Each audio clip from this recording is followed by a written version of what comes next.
Good morning, everyone. I'm here with Iñaki. How are you, Iñaki? Hi, boss. How are you? Iñaki likes to call me boss, as if it was a Springsteen or something. I always appreciate it. And today we have we usually say we have a special episode, but I think today is really, really special because we have Staffan and Peter from Creandum, and we're going to talk about a lot of things about European tech and about the firm, which has turned 20. So thanks a lot for your time, Peter and Staffan. Thank you. Great to be here. Hey Jaime, hi Iñaki. So good to chat with you guys again.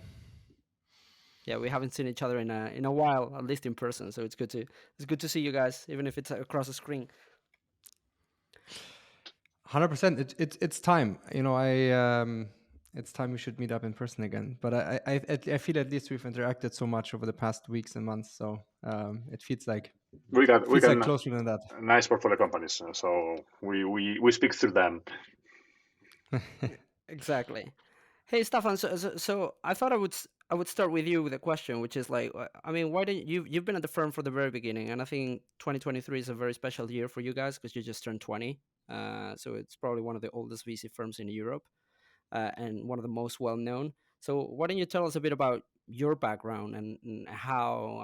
Where did you grow up? Where did you go to school? Where did you work on after school? And how did all of that ended up in Creandum like 20 years ago?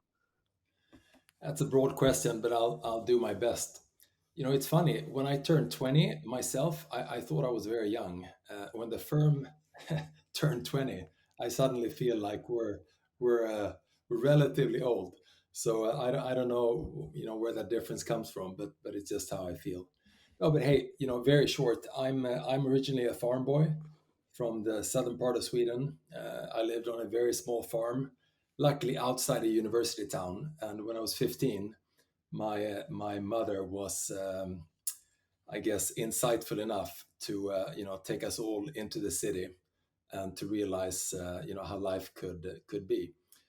It's funny because at that time when I went to school, in this primary school, there were a lot of kids buying a very popular sweater or a bunch of very popular sweaters, and they all said different American university names on them, so Harvard and Stanford and so on. And at the time, I thought these were just fake. I thought these were cool names. They made them up. They put them on a blue shirt and a maroon shirt and a green shirt or a sweater, etc. And here, I don't know, 40 years later or so, some of those are investors in our fund. So it's sort of interesting how life changes. No, but then I went to university.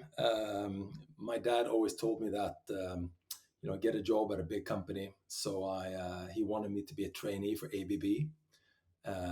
I did not go to ABB, but I did work for IKEA, Procter and Gamble, and McKinsey.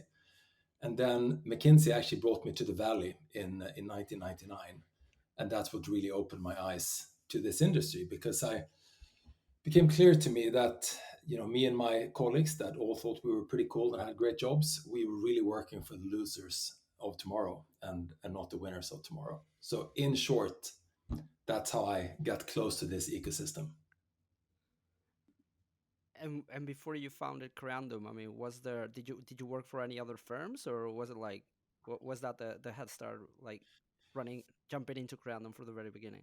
Yeah, no, so I did not work for any other venture firms. And, one can debate if that's good or bad. I actually think it's, at the end of the day, it's pretty good, because people can give you a lot of advice and you can grow up and have, older gray hair gentlemen and women, tell you what to do.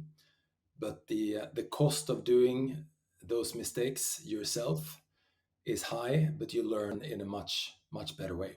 No, I came straight from McKinsey, and I'd done quite a bit of work in the internet space, but I was simply overtaken by the energy and the belief in everything is possible that I found in the Valley. And the guy who actually made me see the light, so to say, was a man by the name Guy Kawasaki. He had been the chief evangelist at Apple for a number of years, working for Steve Jobs. And we had a dinner. First night I was there, I think it was in Stanford cafeteria. And one of the things he said was that guys, you should be aware that here in the valley, only the bus drivers have ties. And we were all sitting there as McKinsey consultants with ties, and in the break we all went into the bathroom and took off the ties. But that's where it started, and that's where I got the inspiration. How about you, Peter? When did you join the firm? I mean, you've now become one of the most recent partners, but how did that come to be?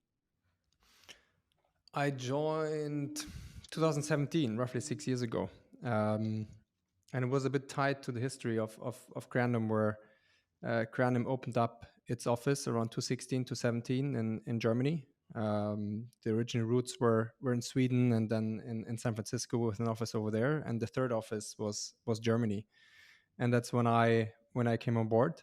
And for me, it was an intersection of two things I did before. So roughly 10 years ago, I was with Rocket Internet in Asia with a venture they launched called Lazada, which was an Amazon play for Southeast Asia, and was there during the launch phase. And then also at another Rocket venture in Munich called Paymill, which was effectively a Stripe clone out of Munich. And since then, I always knew I wanted to long-term do something in the startup world.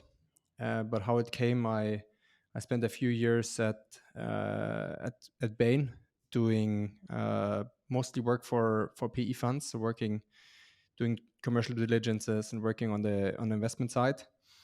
And when I decided it's time to leave, to go away from the service world and the consulting world, I said I want to go back to startups. But I like the intersection of investing and startups so much that I decided to join the investment side.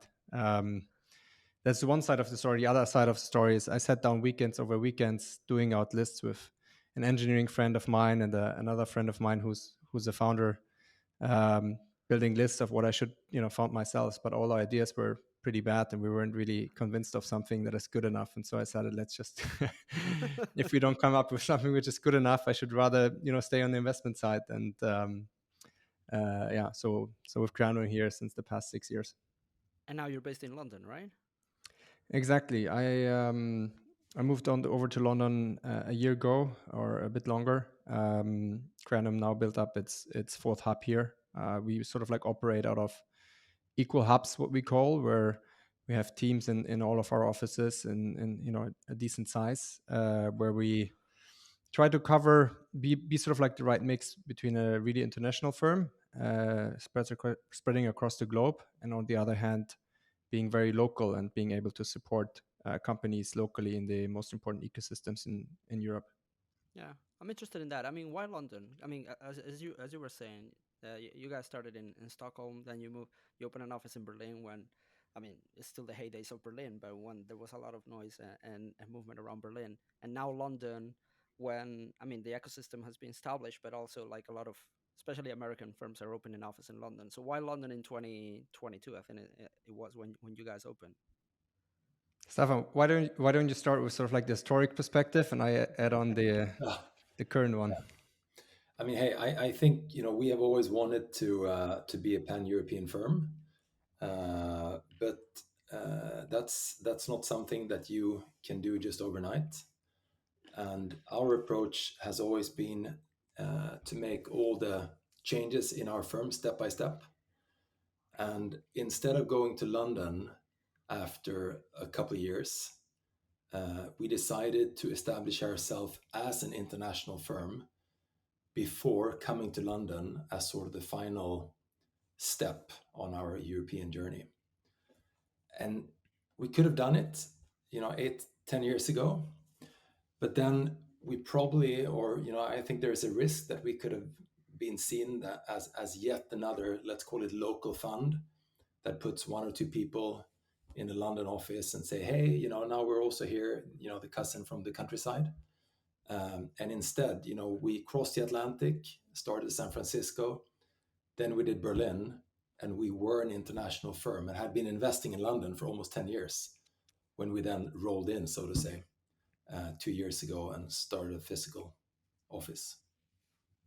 Yeah. Oh, sorry. No, go ahead. No, Iñaki, go. Okay, I was going to make a question regarding you're turning 20 as we said, and I will tell you later why I'm making this question, but it still resonates to me a trip that we did to your offices a long time ago. That Staffan invited us, Karina and myself, as founders of our firm when we were starting, and many things that we spoke with you guys and with other Creandum team still resonates to us. But my question was going to be. What has not changed in 20 years? Because what you say is evolution in terms of where you are, but maybe as a firm there's things that has not changed. And after your answer, I will let you know why I'm saying this. Yeah, that's a good question, right? And we probably don't have this written down, but if I were just to pull a couple of rabbits out of my hat, I think so fundamentally the strategy has pretty much been the same for, if not 20 years, at least for 18, and that is almost a Californian strategy of early stage, accept a lot of risk if there is an associated unlimited upside. And I think for the first 5-10 years, we felt quite different to many other firms that were around. And I think it is because many of us in our firm have spent a lot of time in California and in the Bay Area and really appreciated how to swing for the fences, as they call it over there. It's also a firm where we try to work together as one firm and have a team approach to solving problems rather than only having great individuals running around. That is something that I think has probably evolved over time because it was a sort of Swedish culture. We added a very strong American component, and then we had processes and ordnung coming in with the Germans, and now eventually we also have the Brits coming in with their talent hub, internationalization, etc. So it's really a mix of a bunch of different cultures, but very strong team-oriented culture at the end of the day. And maybe final thought, which is, and we can come back to this if you want, we're not just sitting together and working together as investors.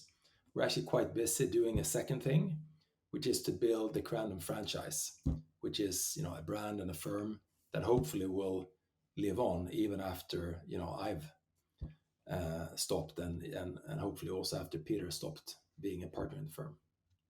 Which is why I asked this. For me, sorry, again, I'm interrupting, Peter.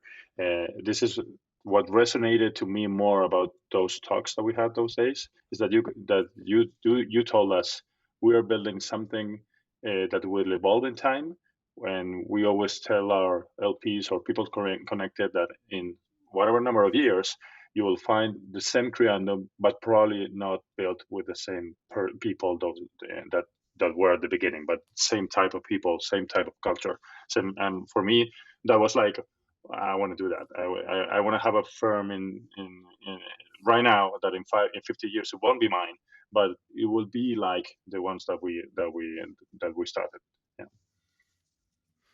And I think that's one thing Creandum probably overemphasizes on as a team is really on that culture aspect internally, and really about collaboration, hanging out together, spending time together, liking each other, and actually making this also internally for us as a big topic, which is I think the one changed thing that always, at least since I'm here, persists the whole time.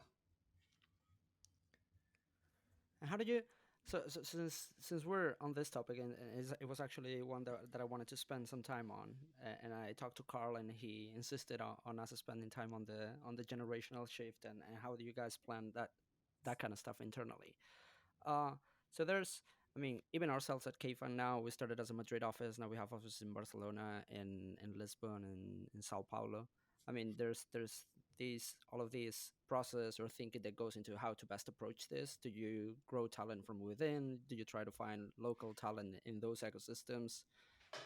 And even then, when it comes to succession at the firm, as you were saying, Staffan, I mean, do you do you promote the partners from the inside? Do you try to bring more experienced partners from the outside? I mean, how do you guys think about this when it comes to both like expanding internationally, which you have done with 3 additional offices, and also like as a firm, like who are gonna take the lead after you guys retire?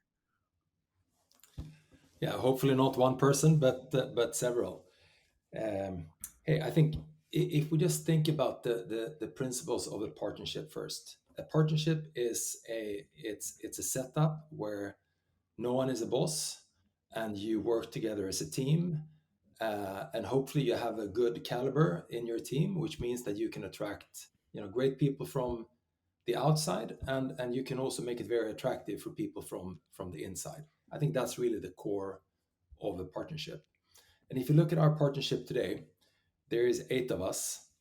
7 of those 8 have been groomed, as we say it, or developed internally. The exception to that is our partner Johan, who was initially a partner with Benchmark Europe, who then became Bulletin and joined us 12, 13 years ago. So it may seem like the only path, or almost only path, is to go up internally in this firm, and that's something that we think is very important. But at the same time, we also think that we can take inspiration from the outside. When Johan came on board 13 years ago, I think that sort of became a Creandum 2.0 for us. When Simon Schmink joined us in 2016 from Earlybird, he brought a lot of great experience from that firm. We had a woman called Hanel Baveja, who joined us in January from USV, so Union Square Ventures in the US. So I guess what I'm saying is that it is very attractive if you can groom and develop people internally, but at the same time, bring in talent also from the outside, because there are other great firms out there, and they you don't have monopoly on the best thinking yourself. So finding a combination between the two, I think is best. For us, it's been sort of 80% internally and then 10-20% externally, but that can probably differ based on which firm you're in. And by the way, if you compare to the US, there hasn't been that much VC talent, and actually operator talent as well, available on the outside. Super different versus the Bay Area. So I think that was also a guiding principle for us.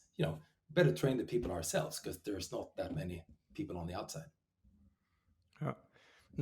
I think two interesting elements also to that. I think there's also this. We have 1 or 2 people who are comeback kids in that sense. So, for example, our partner Sabina spent several years with Creandum in her early days of her career, and then went to join our portfolio company Crew at seed stage, and then eventually became CEO there, was a C-level, built that company out to unicorn and more as an operator, and then rejoined Creandum at some point, and then bringing back sort of like the homegrown, knowing Creandum very well from a long time ago, and then coming back and now one of the partners here at the firm. And the other aspect is when you asked how do you think about it when we open new offices, I think it has been trying to make a mix of new inputs from the local ecosystem, as well as sending over people that have been with Creandum for longer and carry also part of the culture and these things. So if we compare San Francisco, for example, Johan moved over there to initially build out the office. Then in London, for example, I moved over here from Berlin, and my colleague Beata moved over from Stockholm to London, and then we hired some additional people locally here from the ecosystem. So really trying to combine Creandum history and people that have been longer here and the DNA with some of the best local talent and local market knowledge. Just want to highlight one thing that Peter said, and that is a relatively large group of individuals that have been with our firm and that are no longer with the firm. We see them as our extended family. I think there's roughly 50 people out there former interns, associates, investment managers, etc. And inside the firm, we have 3 of these. You mentioned Sabina, who's a partner. There's Carl, who is also, he was an associate actually back in the day, 2012. He wrote the PPM for Fund 3, and then after 6 months, he asked if he could become a partner. And Johan at the time told him to grow up and do something useful. So we basically kicked him out. He became a co-founder of one of our portfolio companies. He took that to San Francisco, and then in 2016 or 2017, I came back originally as a venture partner and then as a partner. And I think having this extended group of people outside the firm that are loosely coupled to you, and if they do well and if they want to, once in a while they come back. So that together with our portfolio and our friends in the ecosystem is what we call the Creandum family. I was listening the other day to, this is like a comment to a resulting question, but I was listening the other day. I think it was the Invest Like the Best podcast, and they were interviewing like 3 partners of at Bessemer, and they were talking about their model. And I mean, if you uh, study a bit like the BC industry, I mean, there's many ways to operate a firm, and there's the apprenticeship model when it comes to grooming like young people. There's other approaches which are in a way more individualistic, like each partner makes own investments and they operate independently, and that's how you judge the young people growing up the firm in terms of like the quality of the investments that they make. So how do you assess talent internally at Creandum in this respect? And also, well, yeah, you can answer that question, and then I'll go with the next one. Peter, go for it. How do they value you, Peter? How do they measure you? I think at Creandum it's very holistic in that sense, where many things come into play here. And of course, I think the obvious part that many always think of is the investment part. And what belongs to the investment part is, of course, on the one hand, sourcing, on the one hand, leading investments that over time, look like they become successful or are on a successful path. And doing great portfolio work then with the companies after. But I think there's much more to that. So one of, for example, the strong principles we have, sort of like in internal evaluation, is helping others succeed. Of like, how do you behave internally? How do you help others succeed? How do you help in terms of like firm building? Also in aspects like marketing, spreading the brand and the Creandum name out there across Europe and the globe. And I think all these things, combining, it's a very holistic view on how we look at internal talent, and what I have sort of like gone through, but also what everyone else here at the firm is doing and evaluating themselves against each other. And I think it comes back to the fact that we're not just building a group of people that invest together. We're building a franchise at the same time. And if you think about those 3 criteria that Peter outlined, the first one being investing and working with a portfolio, the second being how much you help in building the firm, and then thirdly, helping others succeed. You probably wouldn't have had those 3 criteria if you were just a bunch of people investing together. We're trying to do something more, and which is why I think all these 3 are important. And by the way, you cannot be promoted unless you score very high on the last point, which is helping others succeed. And also, Staffan, this question maybe is more for you. How do you manage age with youngsters? Like, you've been around more time. I guess yes, Peter probably will be more time around than you. How are your feelings regarding that? You're helping them to succeed also in terms of age, but also there will be some time and point of your life in which maybe it doesn't make that sense to be around. And when is that moment? How do you guys evolve? Do the founding partners that most of you are still around? What are your feelings around that? Because on my case and on our case, Karina and myself always say that we feel a little bit less younger than the rest, and there will be some day that we won't be around, and we always think about that. How are your feelings about that? Peter, so Iñaki is trying to send me a message here. Not at all. No, but Verbal message. it's a great question, and you know, it's hard to answer, but I think there's a couple of aspects here that I'll try to cover. The first one is that I think, you know, we as many other firms obviously have our challenges, and you know, everything is not a straight line, and you know, there's stuff that we need to work really hard on. But I think having a combination of different personalities, different nationalities, and different age is a strength in this industry. And if you look at our partnership of 8, the oldest is 61, the youngest is 31, and then there's roughly 5 years in between each partner.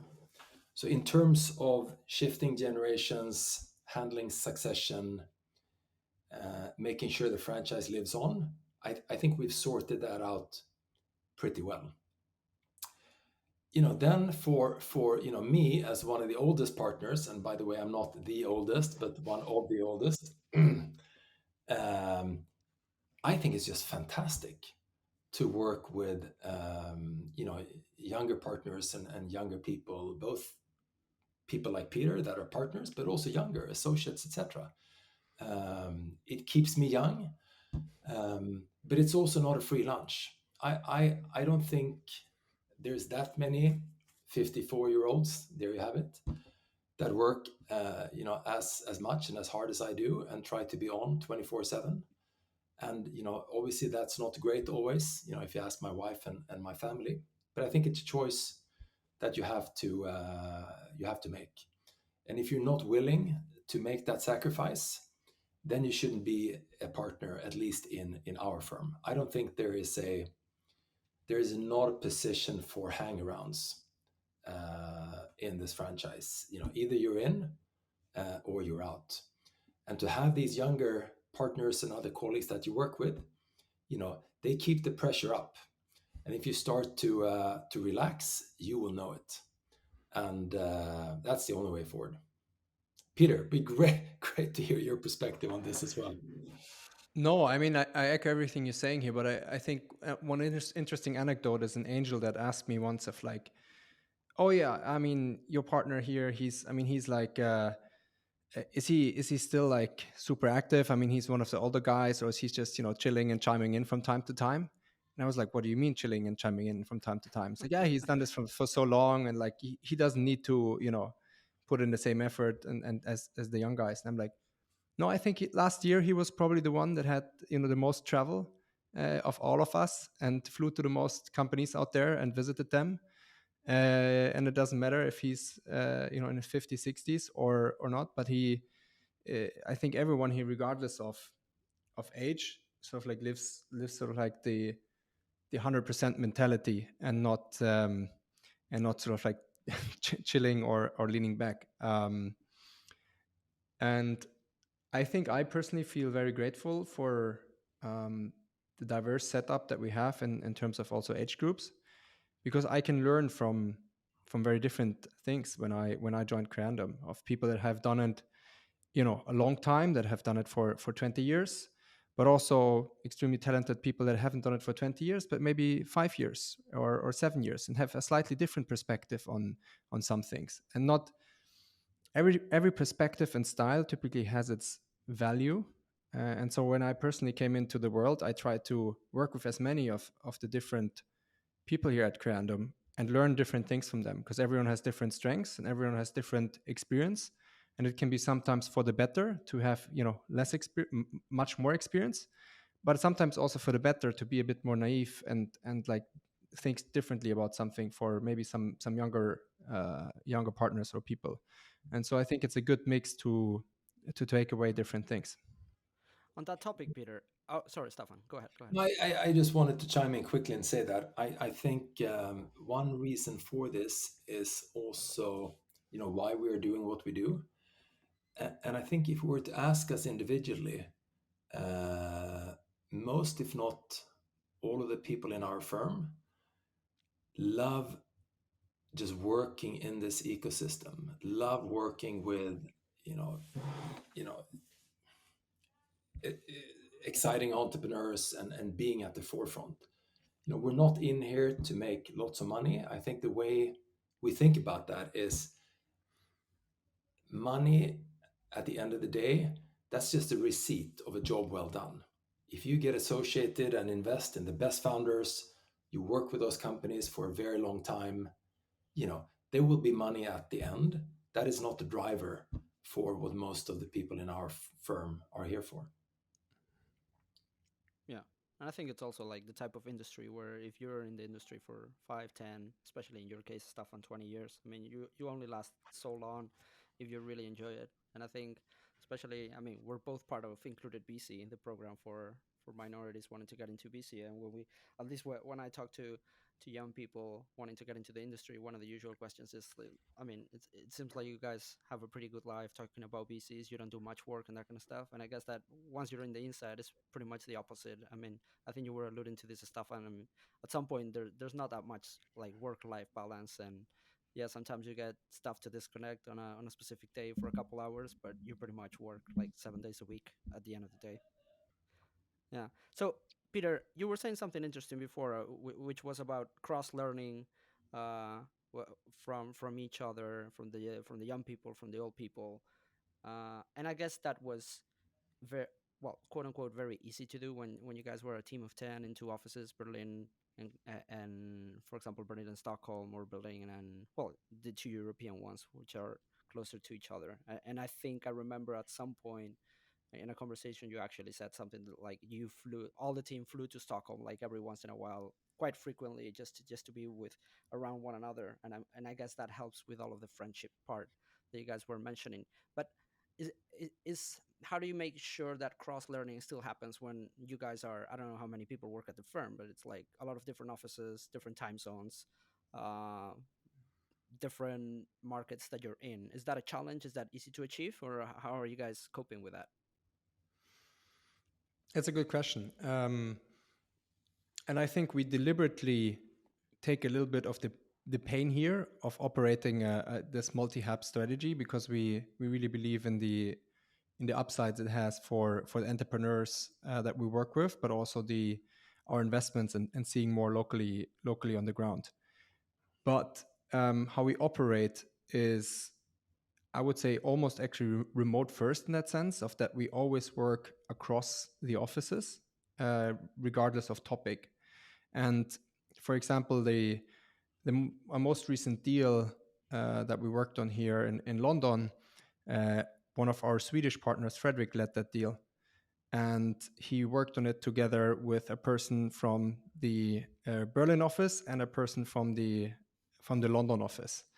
And it was, we all very much in all work streams that we have, be it on deals or other work, have people from across offices teaming up and working on stuff together. So the day-to-day operations is actually a lot via Zoom and like simply operating as virtual hubs in that sense. But then still we of course locally enjoy each other's company a lot and have the local office flavor, but then also invest in the classic things of like, of course, doing offsites together, but also every second month or every 6 weeks, basically flying people around the office, where we used to have it on a 4 weeks base that we all meet up in Berlin, and then in 4 weeks we meet up in Stockholm, and then 4 weeks later we meet up in London. And only for San Francisco we go there once a year and not every 4 weeks. But where we invest the time in sometimes also seeing each other in person and spending the time there. But in general, we very much just think like one team, regardless of which office or which location you actually happen to live in. And moving on to the topic of making investment decisions, does that make that when it's not like the London office making an investment decision independently from the rest of the partnership across the offices? How do you guys make investment decisions in general, like the processes and all that kind of stuff? So just one comment on the different offices. I think everything else equal, it is great to have everyone in the same office. I think one should just acknowledge that, if all the partners, the whole investment team was always in the same office, that's the best setup. It's just that Europe's a complex place. And I think actually a lot of Americans that are coming to Europe, they realize that, it's not that easy. You can't just open up shop in London and cover all of Europe, because it's different regulation, different cultures, businesses are done in different ways. And what we've tried to do is to find the optimal hybrid between being present in some of the key ecosystems and having a culture where we make investment decisions and a setup where we make decisions together. So to your question then on how do we make decisions? Well, the investment team is around 15 people, plus always 2 or 3 interns. The whole firm is about between 35 and 40, by the way. And when we vote, which we do, all of us, and I'll come back to how we count, you can vote 1 to 4. 1 is I'll resign if we do this deal. 4 is if we don't do this deal, I will resign. 3 is a yes, and 2 is a no. And we ask everyone, even if you're an intern, 3 days into the firm, we ask you to vote. Formally, at the end of that process, we only count the GP's votes. And there's currently 5 GPs out of the 8 partners. And we don't have consensus, we have majority. So let's assume you have 3/2 GPs, which is a yes for a certain investment. But then among the remaining 10 people, they're all 1s and 2s. That will make the deal team and the deal lead really question if they have made the right recommendation. And Peter, you should chime in here, but I think it's very common, if that should happen, that the deal team says, hey, thanks for the confidence in the vote. We'll think about this.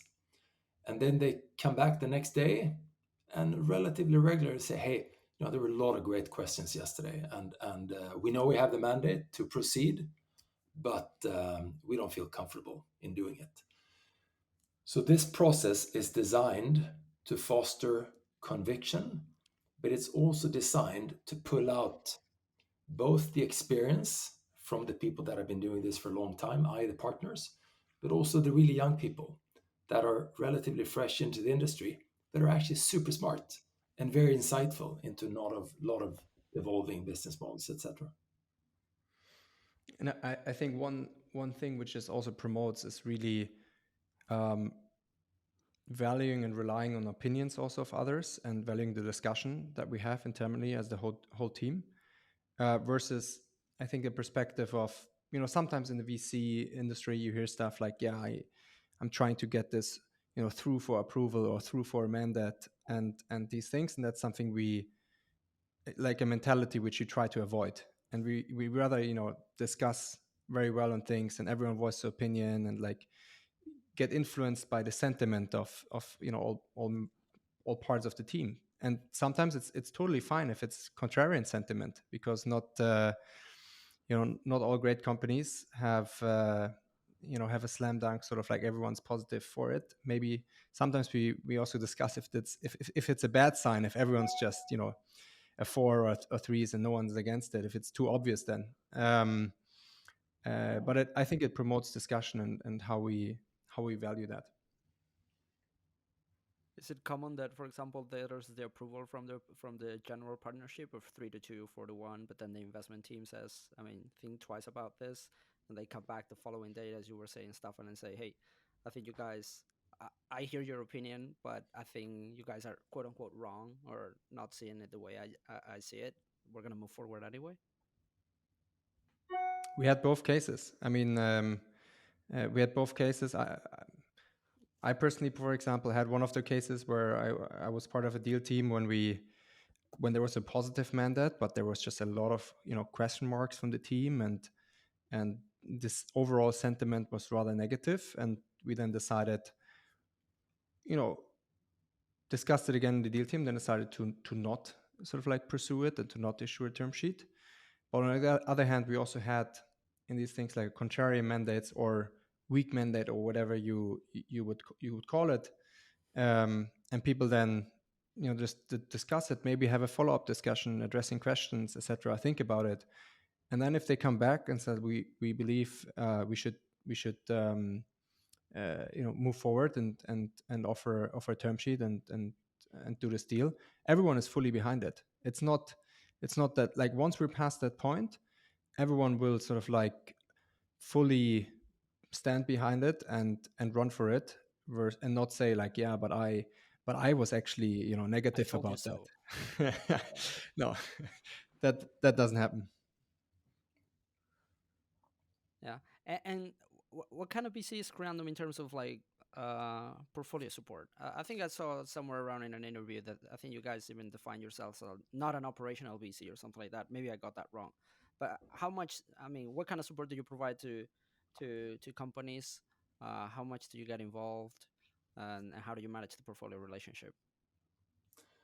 So it's probably a long answer on this one, but I think if you put, I mean, you mentioned before, Jaime, that there's a lot of different VC models, and I think if you take and put those models on a scale in terms of portfolio support, you would probably have a firm like Andreessen Horowitz pretty far out on one end of the scale. They have hundreds of employed developers, designers, recruiters, etc.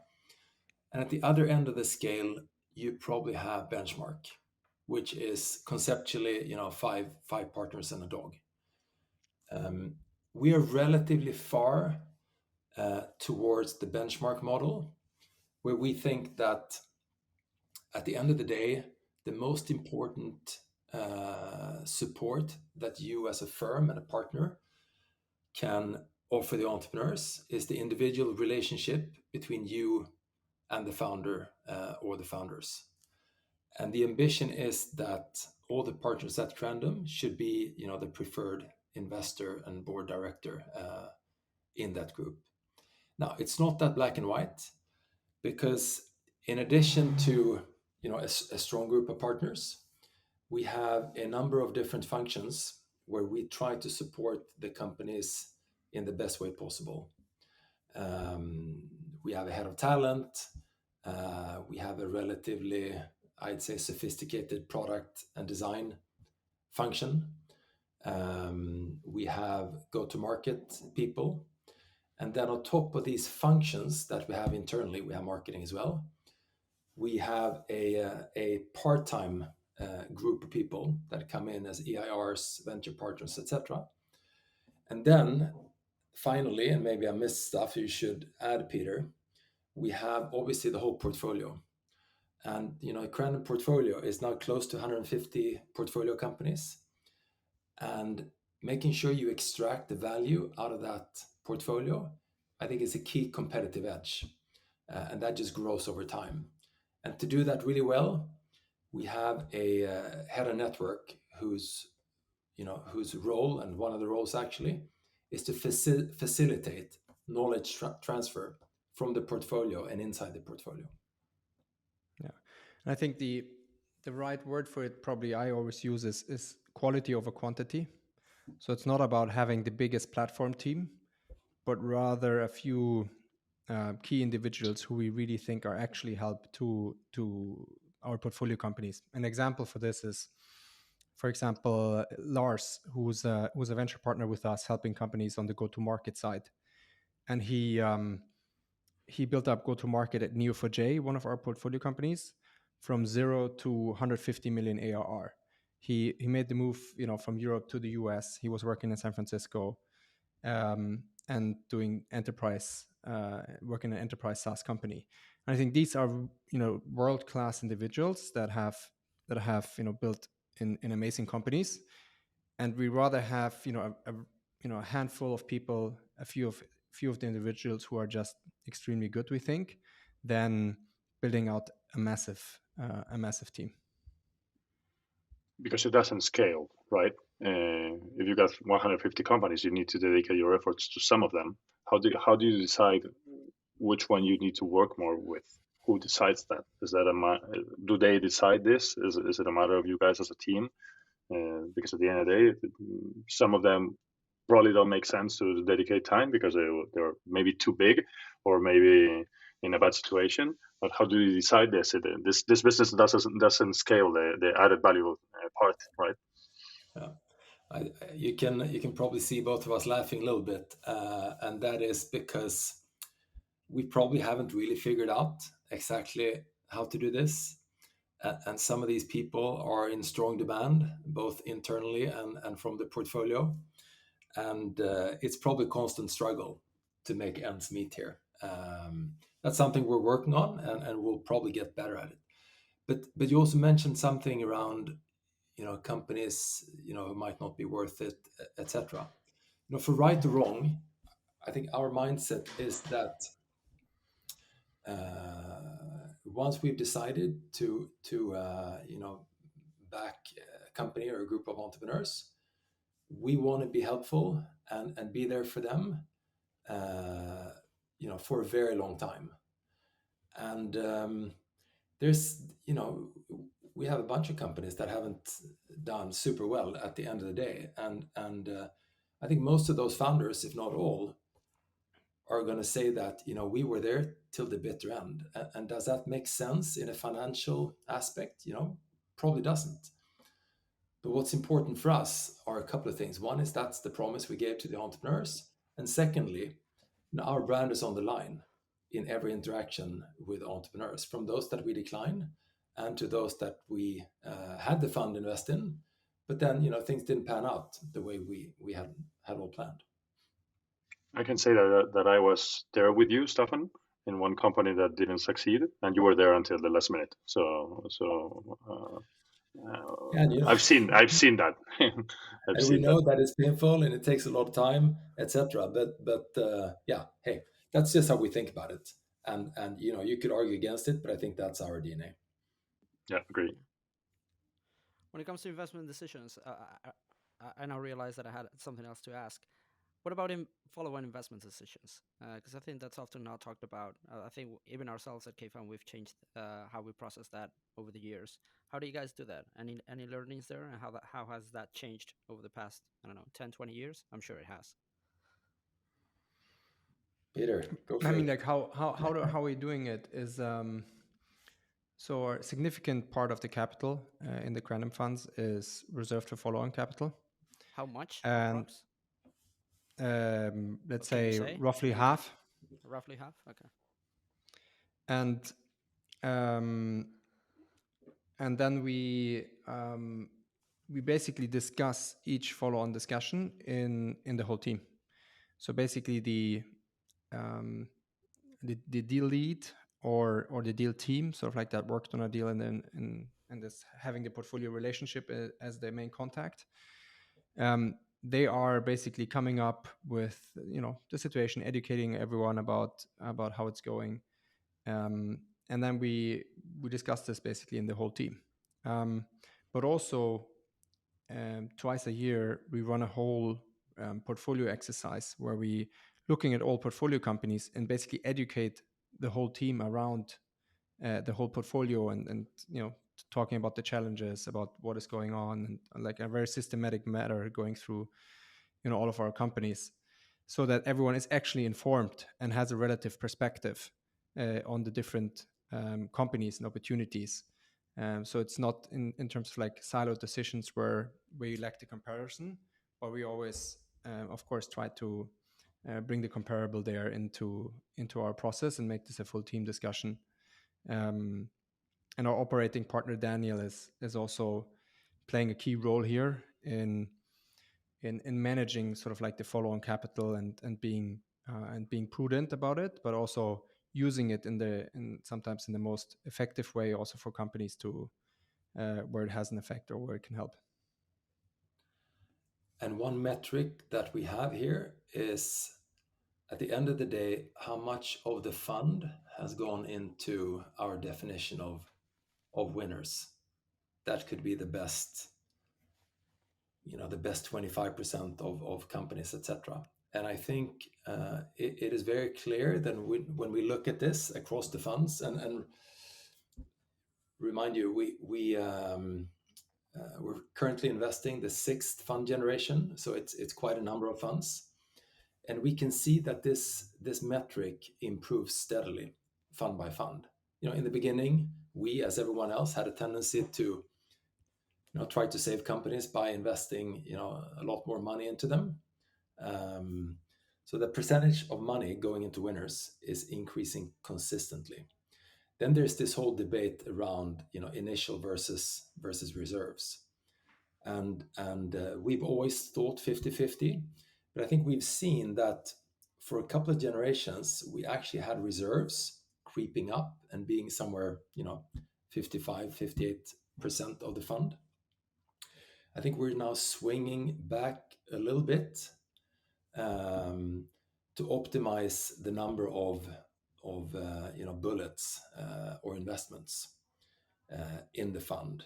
It's great to do follow-on, obviously, in the winners, but it's also great to have another 7, 8, 100x opportunities in the fund. So we're working quite hard to figure out the balance between the two. But isn't that the most difficult part of your business, of our business? I always struggle with the decision on who are those individual winners, because part of it, identifying those individual winners is comparing them with others that maybe they are younger as a company, and maybe it's difficult to understand in terms of a fund who is more winner than other, right? Because at the end of the day, our returns are also investing good money on top of good money, not only on top of good money, but especially on the best money, right? And sometimes because of age, it's not that easy. How do you manage that? Yeah. So hey, I mean, I think you're spot on. This is super difficult, and in addition to what you said, you also need to differentiate between the company and the stock, because you may have fantastic companies. It's just that they're so highly priced that it's actually not worth investing more in them because there's no 10x opportunity left. I think Peter really pointed out what has been the key success on our end, and that is by appointing a person who is independent and has as his key job to be responsible for the fund rather than the individual investments. And on top of that, you have this layer of what do we call it, Peter? Fund portfolio review.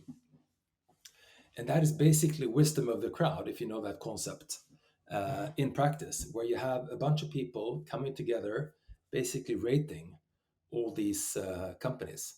And if you're in a fund and you have a company that is on place number 27, it's sort of hard to get into the Monday meeting and say, hey, I'd love to recommend another 4.2 million euros into this. And you just know that people are going to look at the ranking and say, that's probably not a good idea, right? So but it's hard, right? And there's no science, there's no exact science here. I wanted to bring up the topic of liquidity, which I think is not often discussed. I mean, I'm not going to ask about your returns or anything like that. That's not where the question is going, although they're probably very good. But I mean, how do you think about liquidity? I think that, I mean, through the life of an investment, I mean, there's sometimes, as you were saying before, Staffan, I mean, sometimes valuations are too high and you're not going to invest. And those high valuations might also mean opportunities to de-risk an investment and do some secondaries. There's also the whole topic about, which was very common, I mean, in the US and in Europe a few years ago, about staying all the way until the end and through IPO and post IPO as well and holding shares. But how do you think about liquidity from a fund manager perspective? Yeah, should I start, Peter? It's a hard one, also. But again, if you take two extremes, where one extreme is you ride every single company till the end, and the other extreme is you try to sell a lot at the earliest opportunity. I think we're convinced that riding the winners all the way will produce much, much better fund returns at the end of the day. I think that's our core belief.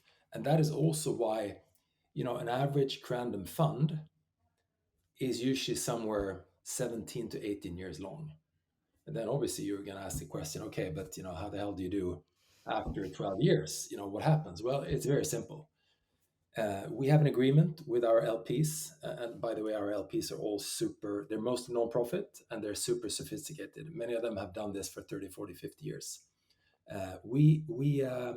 What happens after 12 years is that we take care of the funds at no cost, and they extend them for the period that we want. So back to these two extremes. What we try to do, and we're not always perfect, is ride the winners for a long time, but at the right point in time, try to find liquidity for a couple of reasons. One is that you never know what happens. Another one is it is a good idea for both you and the LPs to recycle some early exits so that you can invest 100, actually up to 120% of the fund. And I guess finally, your LPs also need some liquidity to be able to commit to your upcoming funds. But on average, we hold our companies longer. And I think one of our best funds, which is Creandum 2, and this data is public, that's a 13x multiple on invested capital at the end of the day. We had some pushback early in that fund where some LPs thought that we should sell pretty much everything we could.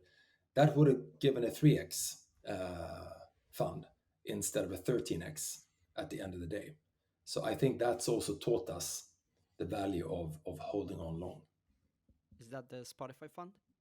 That's a Spotify and iZettle fund that we raised in 2007, and that I think was formally closed or is in the process of being formally closed now. So, say after 16, 17 years. Congrats. Impressive. Peter, anything you want to add on that, on the liquidity front? No, I mean, I think there's many examples in the portfolio, like a Spotify where the funds have held on till the really late times and focused more on the staying long than selling stuff early that have really benefited us. And I think it's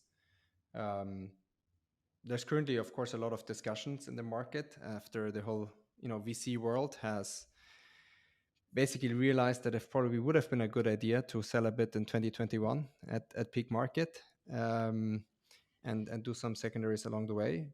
But I also think that the markets always behaves in waves, and also sentiment behaves in waves, because the sentiment in the whole market in 19, 20, 21 is like you gotta go long, and now sentiment changes to like more liquidity, etc. And the reality is probably the right mix in between it.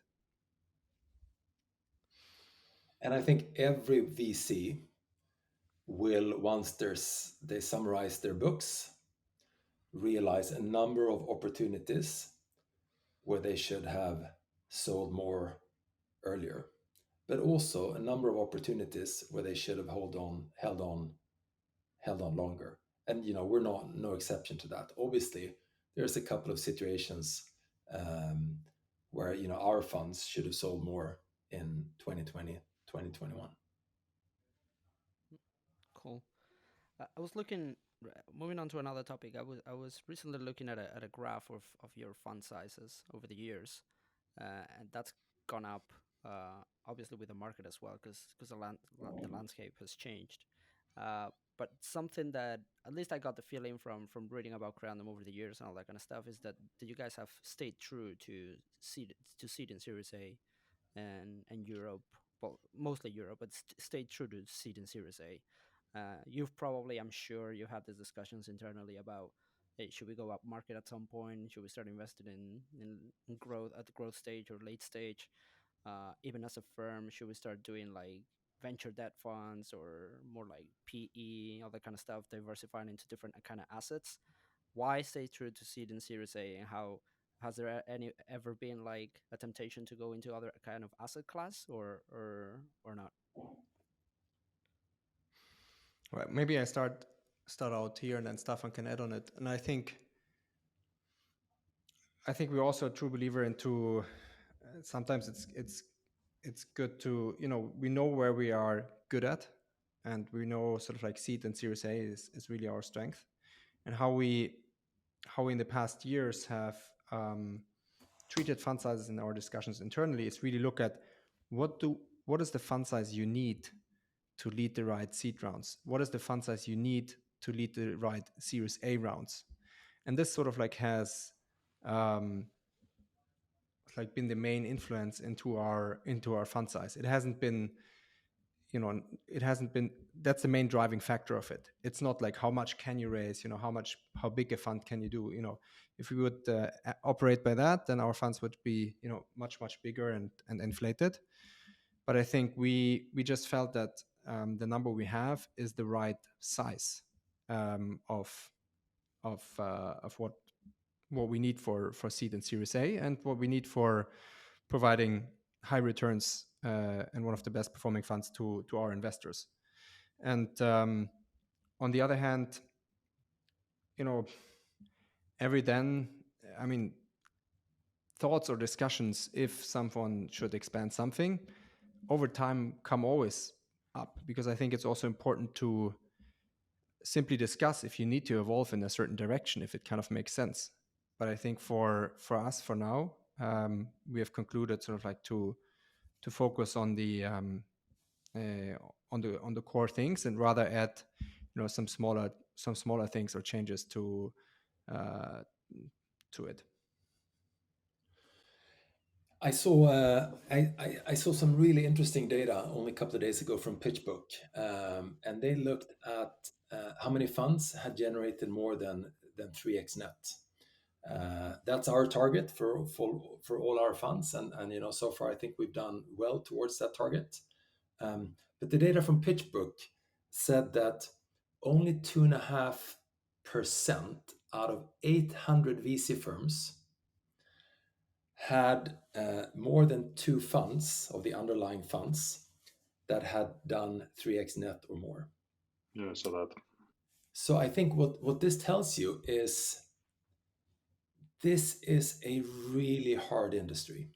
It may not have looked that hard the last 7, 8, 10 years because everything was going up. But as Peter said, it's super cyclical, and it's very, very hard. So we've had a number of discussions, should we do this, should we do that? But at the end of the day, I think we always conclude that it's so hard to be successful. So we better focus on doing one thing and do that well, instead of trying to branch out and become, an asset manager of some sort. We're not an AUM play. We're a partnership that work with small funds. And yes, the funds have grown in size. But if you look at how much the market has grown, and also the size of the price, I think we've managed to keep the funds, relatively small. Yeah, you touched now, Stefan, on the topic of price valuations and also the current market environment. And you even, I mean, we're gonna publish this in about 2 weeks. But so 2 weeks ago, 3 weeks ago, you guys published like a very interesting report looking forward to the next 10, 20 years in Europe. What kind of assessment do you guys make of the current environment, and also what kind of assessment do you guys make of the near future? Because I mean, obviously 2021 was an interesting year, and 2022 as well. And there's like a lot of things going on, and whether you ask around Europe or in general to other firms, whether they're early stage or later stage, I mean, there's some guys that are staying on the sidelines. There are some guys that are investing as usual, same kind of pace. How are you guys looking at this and assessing this? So we try to spend, a limited amount of time on the current situation.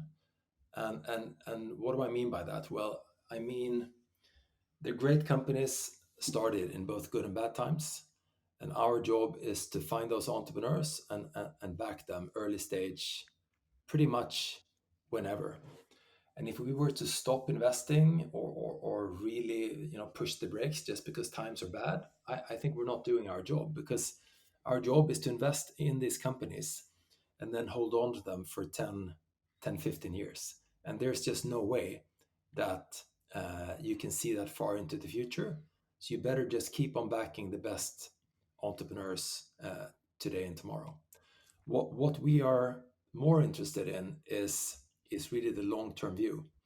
And you mentioned this report, and there's a couple of really interesting data points from the report. One is that the last 20 years, Europe's created more than 500 unicorns in 25 different countries, in 65 different cities.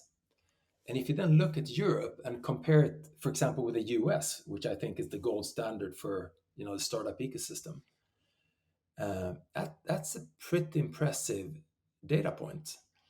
And I think there's about 330 million people in the US. There's more than 600 million in Europe. And on top of the 600 million in Europe, there's a fair amount of immigration. And immigration is great for our ecosystem. So on a high level, there's almost a 2x talent and volume potential in Europe versus the US. So on a high level, I think we have probably not been, more bullish about Europe than we are today. And what you also see is that Europe, up until 2022, has roughly 30% market share in terms of seed investing, which is really the basis for the whole ecosystem.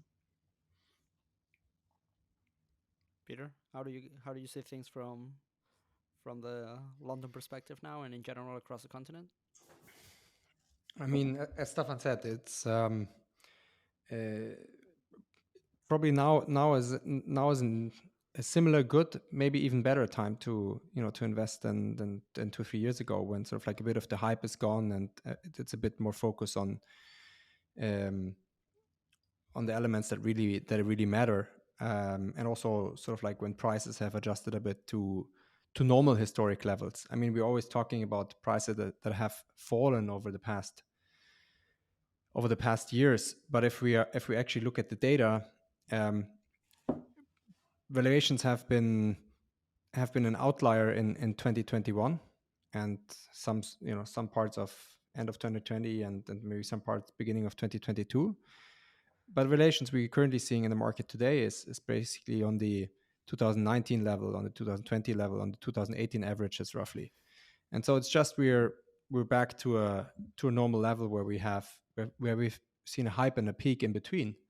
And we think it's a good time for early stage investments, and also sort of like have been active this year, where we have actually had our regular pace for this year in terms of investment made, and both actually on the seed as well as on the Series A side. And so while there's always a little bit of a shake up if there's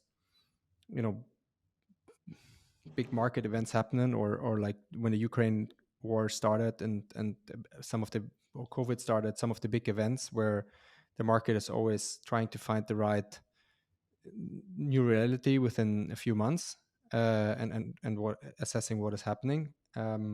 We feel that sort of like this year we're on our normal track, and I think it's a good idea.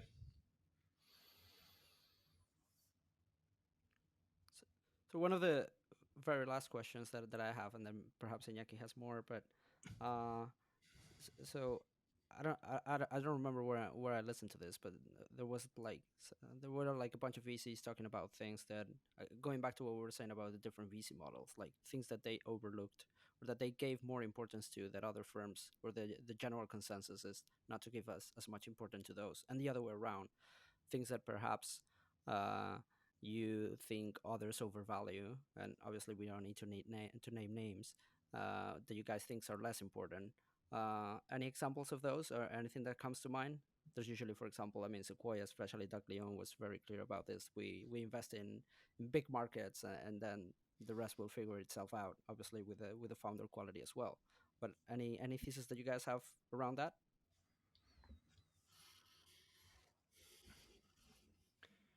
I think one thing we actually spend a lot of time with in our due diligence is upside potential.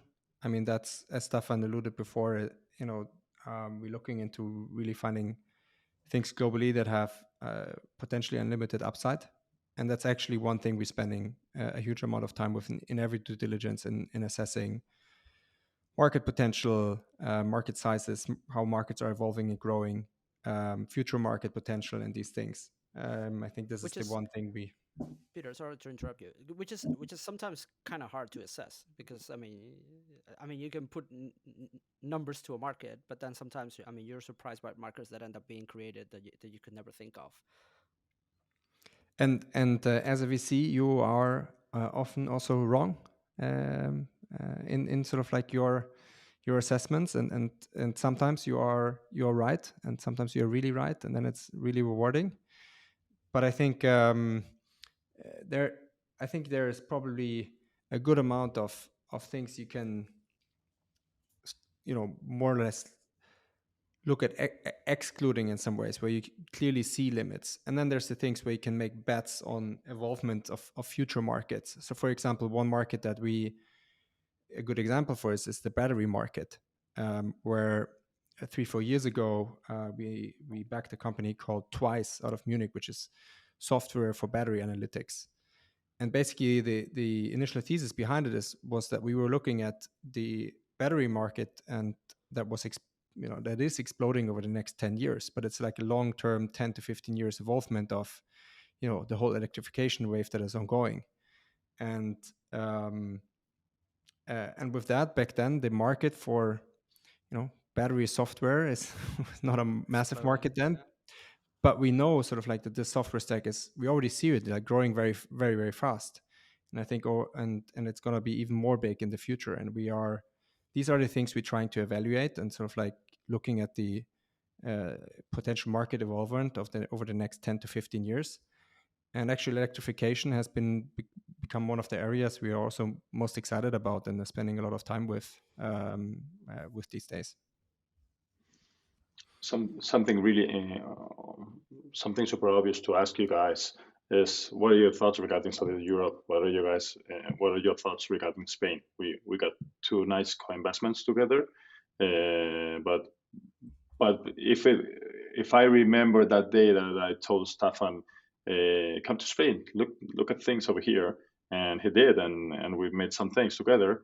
Maybe it's not as quick as other places. What are your views around Spain? Because many Spanish entrepreneurs know about Creandum, but others don't know what you guys are doing here, and what are your views about the country and about Southern Europe. And you can be honest. You don't need to be a cheerleader for the Of listeners. course, yeah, we want you to be honest. No, I mean, our history into Spain is actually closely tied to you guys. I think you, Yeah. Kfund, we heard around, in the Spanish ecosystem, and we got to know you, and I think have built up a really great relationship since that we highly respect. Basically, when we came to Spain, like roughly 5 years ago, starting more actively into the market, we actually also sat down together with you, and we're looking at, hey, what's going on here, trying to hear out the local flavor of people that knew the market really well, and spoke with many people. And I think it is obvious that the Spanish ecosystem is not at the point yet where London, Berlin, or Stockholm is these days, or also maybe not 2 years ago. And I think by now also Paris has really evolved into a key mega hub next to sort of like the Nordics, London, Berlin. And but we see a lot of the fundamentals really in place around good tech talent. Now we also see the first to second generation now coming out of strong role model companies, like the Cabifys of the world, like even the first people coming out of Factorial these days, or like Glovo and Travel Perk. So I think actually a company we co-invested together, Abacum, is, for example, an ex Travel Perk C-level that founded something. And so we see a lot of the ingredients that you need around talent, around role models, around an ecosystem developing. And I think a key fact has evolved even more over the past 5 years, and that is also local early stage capital of more seed funds emerging and having decent sizes, also Series A funds emerging a bit. And it just is still lacking a bit of the magnitude, I would say, behind some of the other systems, and the velocity of how many of sort of like bigger things are happening there, of how many of the companies are directly going after the full international play or more highly funded. And then also a little bit of local growth capital that is also still less available. And if you think about Series B and C rounds, etc., versus when you need to look into the national capital. But overall, I think we are very excited about the Spanish market and see it really as one of the emerging, very important ecosystems in Europe. It's just, of course, an order of magnitude smaller by now than something like London, of course, today, or Berlin or Paris at this point in time. And our personal data points have been, we are very excited so far, and this Factorial and Abacum in Spain, and that we happily work on together. But hopefully there will be much more of these in the future. Well, we don't have that magnitude. We do have nice restaurants, nice beaches, nice soccer teams. Well, the best soccer teams around Europe. So we will have in the future a Creandum office at Barcelona or Madrid. We're sure for that. Iñaki, don't tell the reasons why we're really looking at Spain. Yeah. No, but hey, guys, I completely agree with Peter, and I just want to highlight one more thing, and that is actually the volume of the population. If there is one Daniel Ek, so the founder of Spotify in Sweden, with 10 million people, there's going to be 4 in Spain, right? Because volume, talent is distributed equally across every volume of people. And then you have Italy with 60 million people. So I actually think it's a matter of time. And what you and everyone else needs to do is to celebrate the role models, continue to invest in the ecosystem, and keep believing, because this will come, because the fundamentals in terms of education, tech talent, etc., is in place. I think there's one thing to be a bit careful with when you're from these, how should I put it, semi-large markets, and that is the size of the home market. It's not big enough, but sometimes you as an entrepreneur, maybe even investor, you get a bit cheated, or fool yourself when you start in a France, in a Spain, in a Germany or UK, because you sort of get relatively good traction in that home market. And there, I think it's actually an advantage to be in an even smaller market, like in Estonia or Denmark or Sweden or in Austria, because you just know from day one that you have to get outside. And I think we can see this sometimes in Germany, that the companies, they get a little stuck because there's 82 million people and the home market is relatively big. So I would encourage you and everyone else that listen that, really think about your international plans from the early days and think of yourself as an Estonia instead of a Spain. 100%. And by the way, on Estonia, I just have to say, give it 20 years, and I think it'll be one of the most sophisticated countries in Europe. I mean, you've been able to vote digitally in Estonia for, I think, more than 15 years. It's amazing. Well, But there's only 1.3 million people. Yeah, and if you look at the income at the income per capita in Estonia, it's pretty wild. GDP per capita as well. No. Exactly. We'll as Iñaki said, we'll continue to send stuff your way for sure. our goal is to give excuses to Peter to come over as frequent as possible. So closing question before we get to the last one. Simon insisted on asking this. I think you two are the football aficionados of the office. I don't know who you support, Staffan. I know who Peter supports. Is Bayern Munich gonna do something? I know who Stefan supports, and you don't. You may like it, Jaime. Oh, then I know who he supports. Is Bayern gonna have a good season next season, Peter? This season didn't look too good, to be honest. So it's hard to predict. Next season. So let's say Bayern is probably not in the best place that it has been in the past 5 years or so. But we have a great new coach with Tuchel and getting some great new players in place and have a few good ones like the Müllers and Neuers and Kimmichs of the world. So always there to be dangerous, but not the favorite in Europe for next year. I gotta say, I talked to Peter. I think it was a couple months ago after him taking a trip up to Manchester to see Bayern Munich fall. What was it, 4-0? Oh no, it was 3-0. I don't know what it was. 3-0. You didn't seem too happy. I gotta say that. It's true. Stefan, who do you support, by the way? So I support I support a number of football clubs, but before I answer that, I just have to say that I think the competition that you have in football, and maybe to some extent also in the startup ecosystem, is good and interesting. Because my reflection is, when I first went to Spain maybe 8-10 years ago, and I went to Barcelona, they all said, yeah, everything's happening in Barcelona. There's no need for you to go to Madrid. Surprise, surprise, when I went to Madrid, they all went, yeah, there's really not much happening in Barcelona. But we didn't say that. We didn't say No, that. we didn't say that. I'm not saying this with you We got guys. to co-investments with you guys in Barcelona, not in Madrid. Yeah. No, but hey, I support. I have 2 teams in Sweden. One's called BP, largest football club in Europe, and Malmö FF. They were the second best in Europe in 1979 when they lost the final in what was then the Champions League. Then I do like FC Barcelona, I have to say, and Real de Mallorca. So I knew that, Jaime.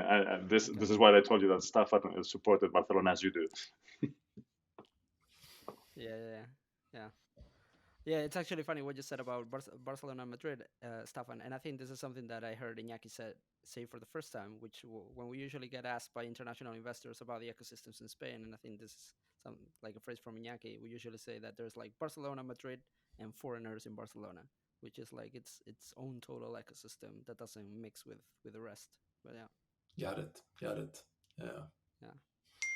So now, last closing questions, and we'll let you go. One. Can you recommend a book of some form of content? Can be startup related or not? And can you also recommend someone to invite to the podcast that hasn't been on before? I can go first. I have a book that I would recommend, and it's called Man's Search for Meaning by Viktor Frankl. And it's about a person who was in the Nazi concentration camps, and while being there, did a lot of thinking and found he found the not the meaning of life, but the meaning of being a human being. That I think is a really good one. It's not too long either, so it's doable in a short summer vacation. Hey, then I think you should get Marcus Willig on the pod. He's a 29-year-old founder out of Estonia who founded Bolt, the ride-hailing company. He founded as a 19-year-old high school student. Initially, the company was called Taxify, and it sold white label software to taxi companies in Tallinn. That was a really bad idea. And then he figured out that he could do what Uber does and a bunch more in a better way. He's an amazing founder that I think you would appreciate chatting to if he has time. And I think Bolt is one of the companies in the next wave of mega winners coming out of Europe. Peter? In terms of book, I stay with the topic of sports and would recommend Bill Walsh, and the score takes care of itself. And as you know, Bill Walsh was one of the all-time best and greatest football coaches and managers, and he wrote a very good book about his philosophy of leadership, which I think is very interesting, not only for sports, for sports, but much more also for general management and company context. So that would be the one I'd go for. And then in terms of guests to invite to the pod, I think who haven't been on before, I think probably that the number one I would probably mention is Jordi from Factorial, because he's, I think, very good on the microphone and just a great entrepreneur to talk to. But I assume you had him on before. And then probably the other one then would be Max from Lemon Markets, who's a very, very young and talented entrepreneur from Berlin, who started out his company when he was 19 and is currently post Series A stage and just a very phenomenal, young, hungry entrepreneur that is very impressive at young age. So Daniel started Spotify age 22, but it sounds like 19 is the new 22. That's a good one. All right, Staffan and Peter, thanks a ton for your time. We know you're busy, so we really, really appreciate it. Thank you. It's great to be here, and look forward to doing more in Spain and doing more with you guys. Yeah, we hope so. Thanks, Jaime. Thanks, Iñaki. Thank you, guys.